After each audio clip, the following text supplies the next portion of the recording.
Om Purnamadav Purnamidam Purnat Purnamudachyate Purnasya Purnamadaya Purnamevavashishyate. Om Shanti Shanti Shanti.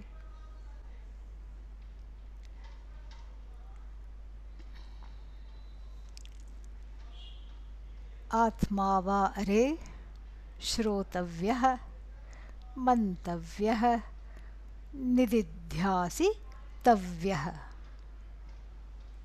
The Atma, O Maitreyi, she is told, has to be understood by listening. That has to be is in the form of the suffix tavya. Tavya, Shrotavya, Shrotavya, Mantavya, Mantavya, Nididhyasitavya. Nididhyasitavya. Excuse Excuse this feedback thing is happening again. I don't know if there is some problem. Should I log out and log back in?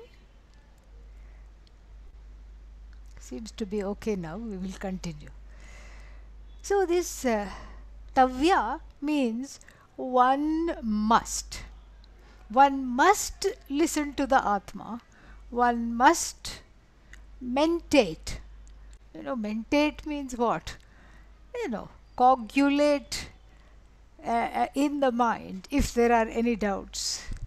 And then finally, one must contemplate upon the Atma. This is kind of presented in the form of injunctions. One has to, like a mandate. And you know very well what happens whenever there is a mandate. Right? What happens? Nobody wants to do it. And we are seeing this, vaccine mandate. Nobody wants. If you say you have to do it, people run away. But how does the Upanishad get away with it? By commandeering people, you must listen to the Atma. What if I don't want to? So, this is it's not an injunction, even though it is using the injunctive suffix tavya, shrotavya, drashtavya, mantavya, nididhyasitavya. Even though that suffix tavya is used, it's not really to be seen as an injunction. And there are some powerful reasons why that is so. The first reason is because of where this so-called injunction is placed. It is placed in the latter half of the Veda. The first portion of the Veda is all about injunctions and prohibitions. Do this, don't do this. Do this, don't do this. Abstain from this, but do this. Speak the truth. Follow the path of dharma. Don't eat late at night because you'll get nightmares. This is all the stuff of the first portion of the Veda. Honor your parents, honor the teacher, all this, this is the message. It's all about the lifestyle. And for those who are ready to graduate out of the framework of injunctions is the second portion of the Veda. And then if I'm happy to leave behind, or not leave behind, having internalized what the first portion of the Veda has taught me, the disciplined life, etc., etc., if I'm happy to move beyond and hear a few things about myself, and I come into the second portion of the Veda, aka Upanishads, Vedanta, and then here also what the Shruti looks like it is wagging a finger. You must listen to the Atma. You must meditate upon the I. You must contemplate upon the I. So, therefore, it cannot be an injunction because of the placement of where this injunction sounding words come. They come in a place where, in a portion of the Veda, the latter half of the Veda, which is all about the delivery of knowledge. There is no place for injunctions and prohibitions there. In fact, there is one octet, a verse of praise for Lord Shuka, Who is Shuka? The son of Vyasa. The son of Vyasa is called Shuka, and so in his honor there is a octet. And the refrain of the octet is, for the one who has understood the truth of oneself, ko vidhihi. Vidhihi means what kind of injunctions can be there for such a person, and ko nishedhaha, what kinds of prohibitions.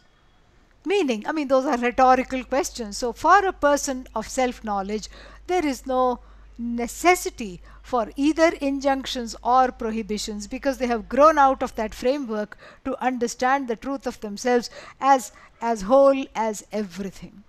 So this is a very powerful reason why it must not be seen as an injunction.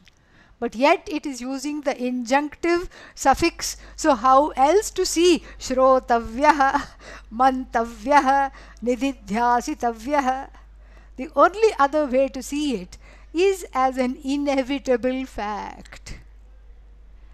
Atma must be listened to. Why? Not because the Shruti is fond of giving you orders. That's not the point.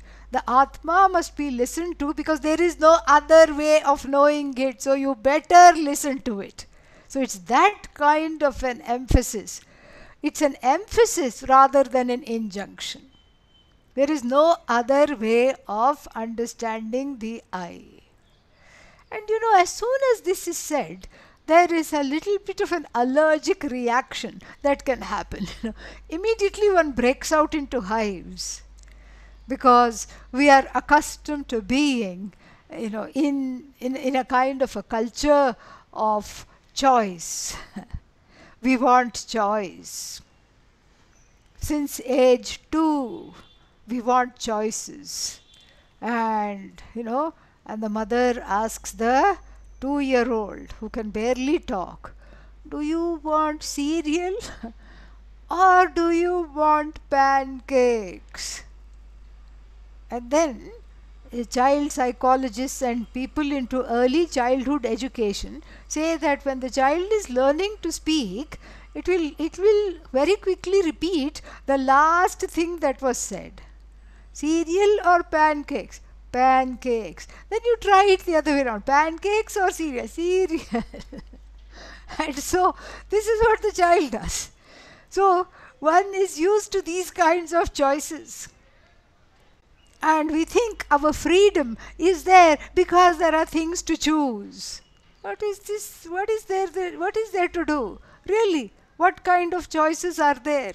Like I quoted in the last class I quoted this. What was that? The T.S. Eliot's poem. I grow old. So what will I do? I will exercise the choice of wearing my trousers rolled. That's the extent of the choices. Because there is a sense of limitations surrounding the self, centered on the I, then what happens? I want to get rid of those limitations. I can't stand that limitation, and I don't know that the limitation is but notional. In other words, it's not an ocean of bondage, it's a notion of bondage. Since it is notional, there is nothing to do to remove it. The antidote is Atmajnanam, Brahmavidya. Atmajnanam means self-knowledge is the antidote. Self-knowledge is the antidote for self-ignorance. Naturally. Naturally. Very, very interesting. There is nothing to do to get the Atma, because the doer, the content of the doer, the truth of the doer is the Atma. And between you and the Atma, if there is a space, then you can go and get the Atma. If I am thirsty and then I want some water, then I can reach out and then bring the glass of water and say, oh, now I am one with the water, now I can quench my thirst. But what you want is not like the water. It is never away from you. So there is no reaching out action. There is no going towards the Atma. Shall I catch a bus or a plane or a train? How shall I go? Or maybe now there are all these flights to outer space. What shall I do? You know, no such question arises because there is nowhere to go, nothing to do. You are already there. But there is a mistake centered on the self and which has to be dismissed. And the only way of dismissing this wrong notion connected to the I and the wrong identifications, the only way of eradicating them is to expose oneself to the teaching. This has to be understood. Because there is a kind of a resistance, because we, as I said, we like our choices. There must be some other way. Why can't I bhajan my way, kirtan my way to the Atma? Yes, you can. What can you do? You can sing. That's why it's called sat sang, because you sat and you sang. Okay, so you can sing. And as long as the bhajans are going on, there is a feeling of immersion. Why? Because the bhajan is drowning out your complaints. That's the only reason. The bhajan is drowning you out and you want to be drowned out. And so there is an immersion. And in that immersion, the subject-object difference for the time being is put to rest. This is wonderful. But then once the bhajan stops and the musical instruments are put away, then what? And all those feelings rise up again. So therefore, anything that you do is finite, and therefore the results of action are also finite. Results of action cannot be infinite, because the action itself is finite, the results of action doubly finite. And what you're talking of is the gain of the infinite, and what kind of a gain? An as though gain, because it is already gained. And therefore one needs help, because one cannot do it on one's own. This we saw in the earlier session.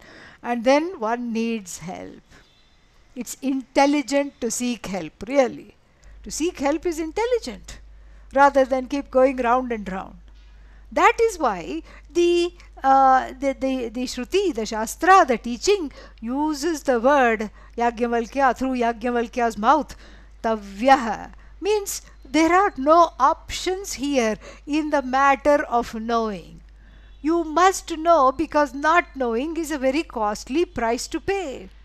Not knowing means embracing more sorrow, more doubt, more fears, more anxiety, more self-loath, more self-judgment, more self-criticism, more criticism of everything around you, more discontent, more dissatisfaction. It keeps going. More, in short, more samsara. Therefore, you must know.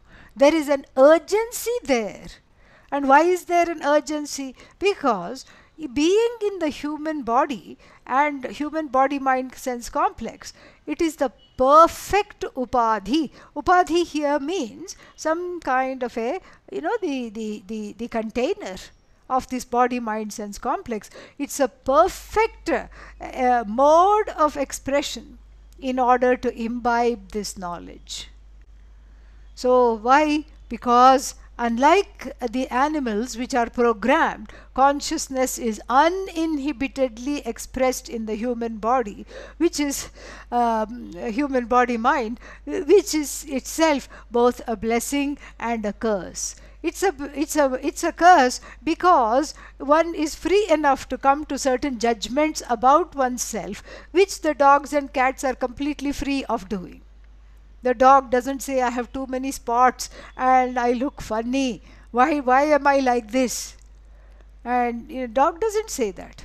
The cat doesn't say, I neither have a degree nor do I come from a pedigreed line of the cats. It doesn't have any kind of a self-loath. This is totally the department of the human being. All kinds of self non-acceptance. That is the curse. But the blessing is that the desire to correct it is very much there. The desire to eradicate it is there. The solution is there. So the antidote for self-ignorance has to be self-knowledge. There is no other way. And we know this, not for want of trying. First one tries everything. In the Mundaka Upanishad we have a beautiful verse. Parikshya lokan karmachitan brahmanaha. So Brahmanaha, the one who is a student of Brahman. Brahmani charatiti Brahmanaha. So this Brahmana, the student of Brahman, the one who wants to know Brahman, may this Brahmana parikshya lokan karmachitan. May this person, the Mundaka says, examine all the fields of experiences. May all the fields of experiences be properly examined. Look at the job, look at the marriage, look at everything as a potential solution to this problem centered on the I. Look at all those things. And then what do you find? You find that none of them, is ultimately satisfying. None of them is satisfying. None of them gives you what you want really. And then what are these, what are the things that you have collected? They are all karma chitan, collected through action.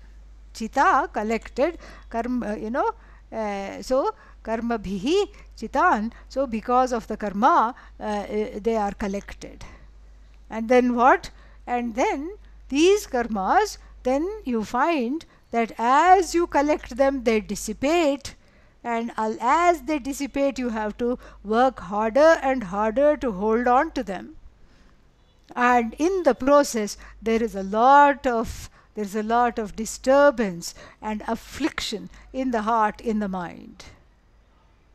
So what does the person who is a viveki? Viveki means the one who has discrimination between the finite and the infinite, and the one who has the ability to say, I have spent this much of my life seeking the finite, nothing has come out of this, now I'm going to be the seeker of the infinite, so that I don't end up being an infinite seeker.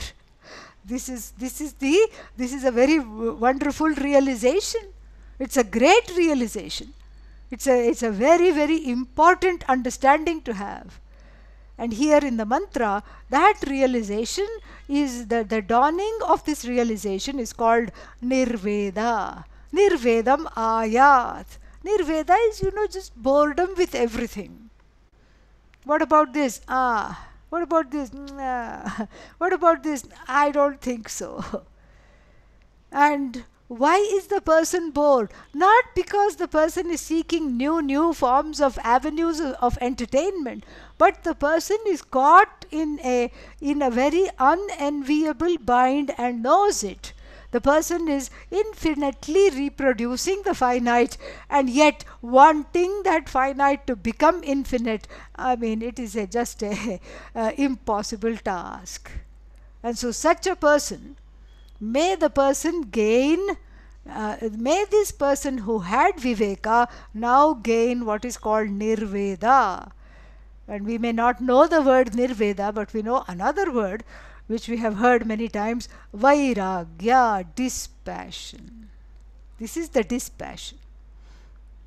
Dispassion is not aloofness. Dispassion is not like what the sage Vishwamitra did. He just went and he said, I'm going to become the greatest sage ever. Got hold of a mountain top, put his little meditation seat there and sat and said, I am going to be the greatest sage ever. But the inner work is not done. And so therefore, when he heard the bells and anklets of the the what is Apsara, the heavenly nymph, then Menaka. Apsara means heavenly nymphs, the celestial nymph was sent down because somebody was, was not wanting him to succeed in this tapas, and so she was sent down, and because it was uninterrogated and it was a forced vairagya. You have to have some discipline, but if you force it too much, then it comes back with a vengeance. Then he had to leave the tapas and lead the life of a householder for a few years, and then come back to the life of the rishi. This is what he had to do. So vairagya is outgrowing things. Outgrowing things through viveka. Viveka and vairagya are twins. They feed off each other. So you outgrow things. Oh, but how do I outgrow things? Just like you outgrew your security blanket or your teddy bear at age 2. And at age 4 it was something else. Cars, trucks, so many things.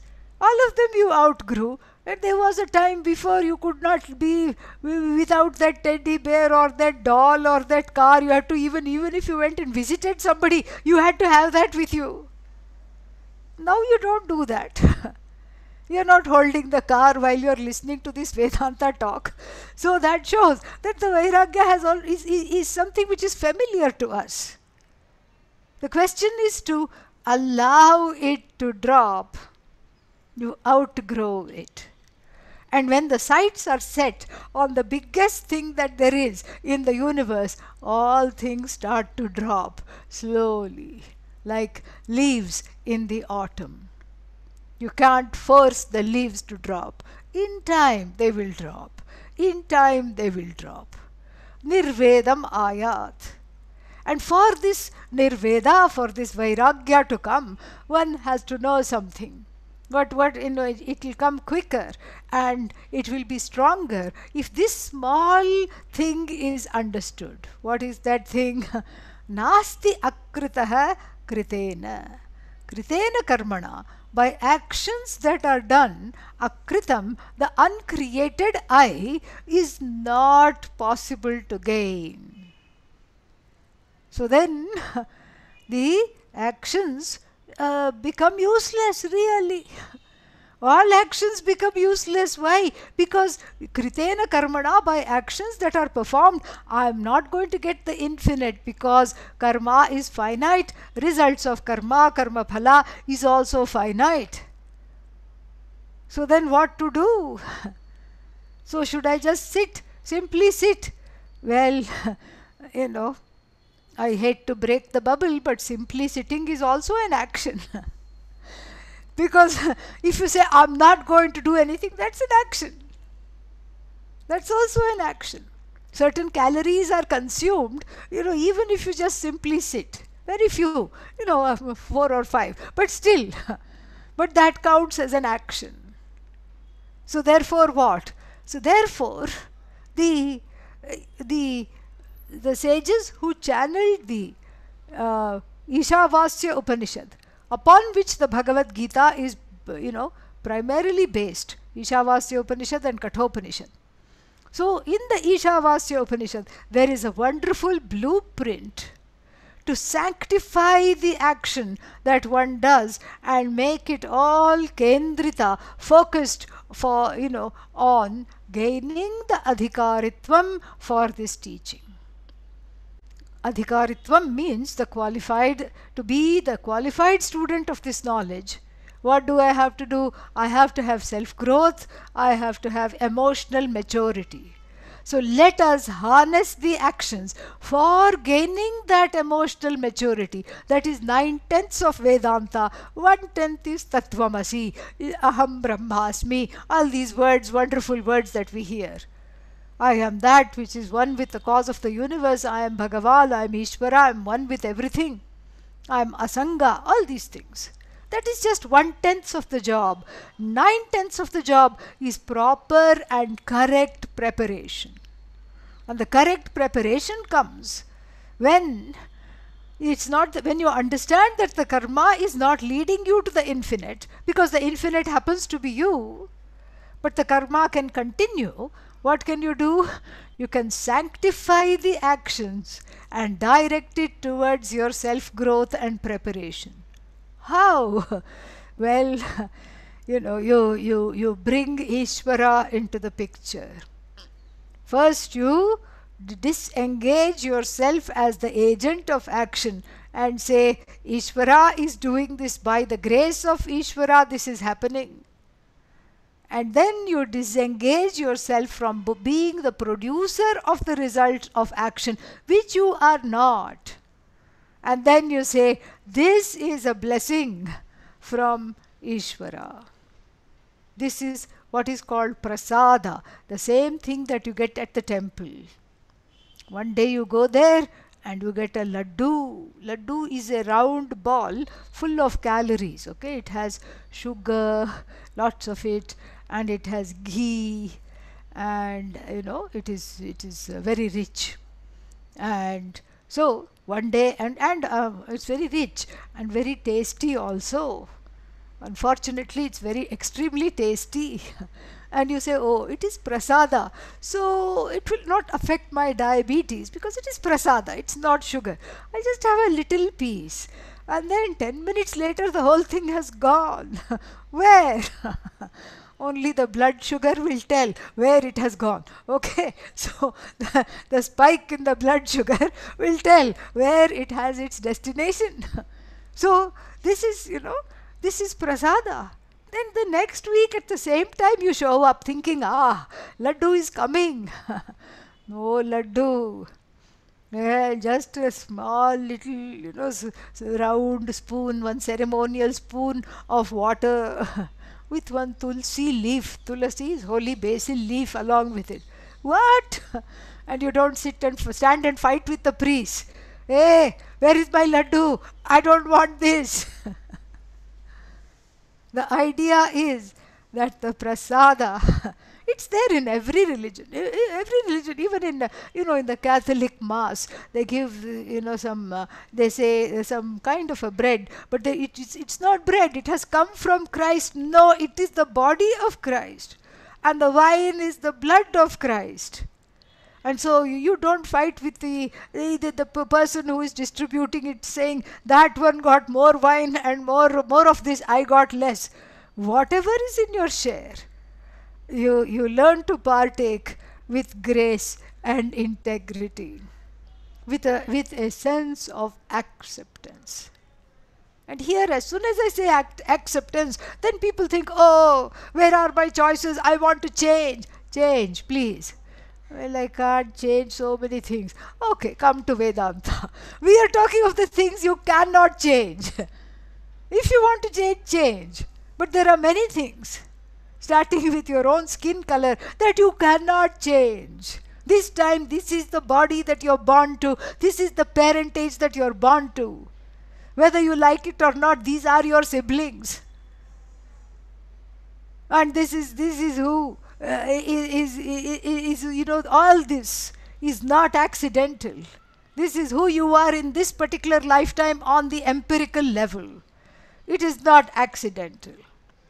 It is extremely deliberate because it's the law. It's the law of karma operating as an expression of this body, mind, sense complex.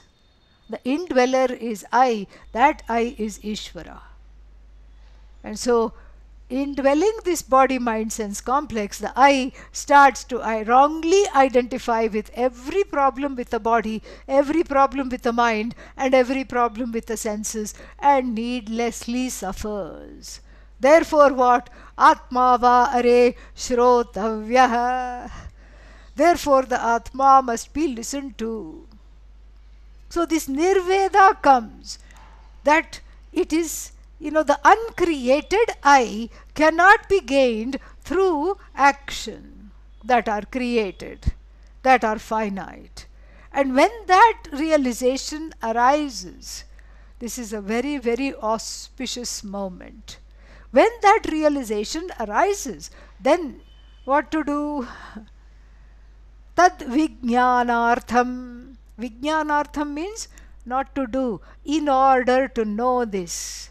In order to know what? That I am not a product, and that I am not the sum total of the body and its finitude. I am not affected by the mind and its various conditions, now restless, now fearful, now tearful. I am free of all of that. To know this, tad vijnanartham, saha, this Brahmana, the one who is interested in Brahman, gurumeva abhigachet. May the person seek a guru. In other words, don't wait for the guru to seek you. Okay? This is not a high school dance, where you say, oh, somebody should choose me.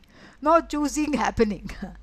You seek the teacher because you have the problem centered on the I. You seek the teacher, the Mundaka Upanishad says. You seek the teacher, and there is a word there, eva.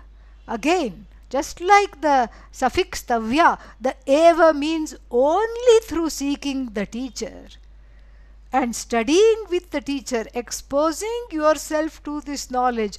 Can this self-ignorance be defeated? Can this self-ignorance be overcome? That only is there. There is no other way. Gurumeva eva abhigachet. And how to approach the teacher is also given. The Upanishad is very, very kind. Lest somebody go and just pat the teacher on the back and say, yo, hi, how are you doing? What's going on? Let's have coffee, let's hang out, and then you can tell me what you know. No, this is a serious pursuit. This is not some kind of an informal, something. So this is a serious pursuit. So the Upanishad tells that you reverentially approach the teacher. Samit panihi. So you don't go empty-handed, it says. You bring something. The Shastra is very clear. You bring something to the one who doesn't really need anything, because that person is, in their own glory. Yet you bring something. Not so much for them, but for yourself. 3 kinds of people must never be seen empty-handed. Riktapanir na pashyet rajanam daivatam gurum. Do not see empty-handed a king. King means it could be, some head of state. Even in a democracy, even if you did not vote for the person, don't see them empty-handed if you have an audience. Bring a small present. And then what? Daivatam. When you go to a place of worship, do not go empty-handed, bring something. Then Gurum, the teacher. When you approach a teacher, you don't come empty-handed, you bring something. A piece of fruit, whatever, small, something small. Here, in the ancient time, what should I say, the stock present, like in every place, there are certain stock presents. So if there is a wedding registry, in the West, they give the whole thing to a shop, and then they pick out whatever they want. So they will be, if 2 people are getting married and starting a new family, then they will need vessels, pots and pans. That will be a stock wedding present, things like this. Okay, so the stock present for the guru here, if the guru is a householder, is suggested you bring a bunch of sticks for firewood that you have to gather. You're not allowed to cut trees, etc. You bring a bunch of sticks, a bundle of sticks, and lay them at the feet of the teacher. Why? Because the idea is you are available for service, that you are here to serve and to learn. Why should the serving be connected to the learning? In fact, Shrotum Ichha, the desire to hear, is the same as the desire to serve. Shushrusha, think about this. Very interesting. Shrotumicha, the desire to hear about the knowledge, is also the desire to serve. Shush is also service. Shushrusha. So what is this Shushrusha? Here the service is not for the teacher, it's for your own self-growth. You look for ways to serve. You don't miss an opportunity for this growth to sanctify the action and to not be bothered by the results of action. And in this transformation, because it is kind of awkward to hang around the teacher all the time, so you make yourself useful by doing something for the Gurukula, for the ashram, doing something for the teacher. That is what the idea is. And so that you don't miss a beat when the teacher starts to teach. And so this is what all this has to be brought in with Atma va are Shrotavyah. All this has to be brought in. A few more things are there to be tied up, and then we'll go to the next one, Mantavyah, same time, tomorrow. Om Purnamadah Purnamidam Purnat Purnamudachyate Purnasya Purnamadaya Purnamevavashishyate. Om Shanti Shanti Shanti. Harihi Om Shri Gurubhyo Namaha. Harihi Om. Thank you.